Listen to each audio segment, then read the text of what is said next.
In example 3, we're asked to divide this polynomial by 3x minus 4, and in this example, we're going to take a look at dividing using synthetic division when the coefficient of x is not 1. It's 3 in this case. And so there's the division symbol, and we'll put the 6 in this from the 6x cubed, the minus 11 from the minus 11x squared, the 13 from the 13x, and then the minus 7 constant at the end. Now, the restriction here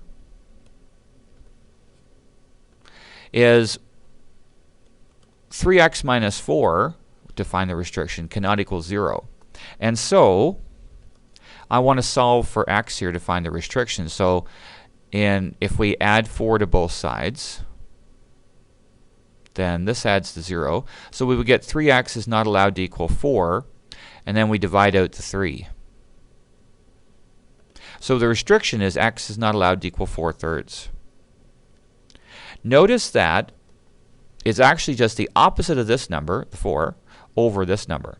And that's because that's the procedure for actually solving a linear equation. So x cannot equal 4/3. So there's a 4/3 over here, and if you're thinking, oh no, fractions, I got to multiply by fractions, it's not that bad here.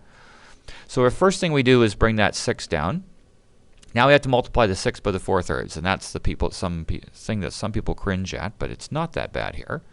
So if I take 4/3 and multiply it by 6, now notice that the 3 goes into the 6 twice. So 4 times 2 is what we're left with, which of course is 8.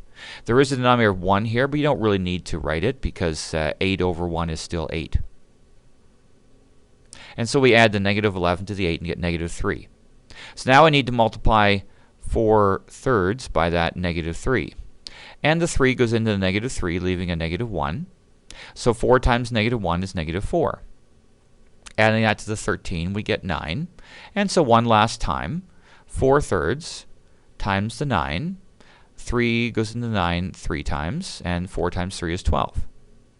And so 12 and negative 7 add to 5. That's a remainder. Now, because we have a 4/3 over here, we didn't actually divide by 3x minus 4. We actually divide by x minus 4/3. That's what we actually divided by. And so the division statement would look like this. Our original polynomial here would equal the product of x minus 4/3, because that's what's over here, and 6x squared minus 3x plus 9. Okay, that's our answer, if you will, plus the remainder of 5. Now we want to know what we get when we divide the original polynomial by 3x minus 4, not by x minus 4/3.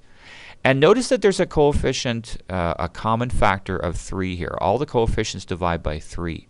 And so I can factor a 3 out of this trinomial. 3 divided into 6x squared goes 2x squared times. 3 divided into negative 3x goes negative x times. And 3 divided into 9, or factored out of 9, gives us a 3 here. Don't forget about the plus 5 in the end. Now this is where we get the 3x minus 4 back from. If you take that 3 and multiply it into the binomial in the front, 3 times x is 3x, and 3 times the 4/3, or negative 4/3 I guess, is negative 4, because the 3's in that product divide out and we just get negative 4. And then of course the 2x squared minus x plus 3 plus the 5. And so that's the division statement now with the 3x minus 4. Now a little terminology before we leave the dividing part of this lesson. In any division, what you're dividing by is called the divisor. What you're dividing it into is called the dividend, and your answer is called the quotient. And so the division statement looks like this. The dividend is equal to the product of divisor and quotient plus whatever remainder you might have.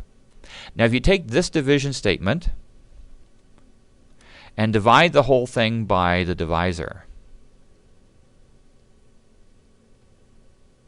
both sides,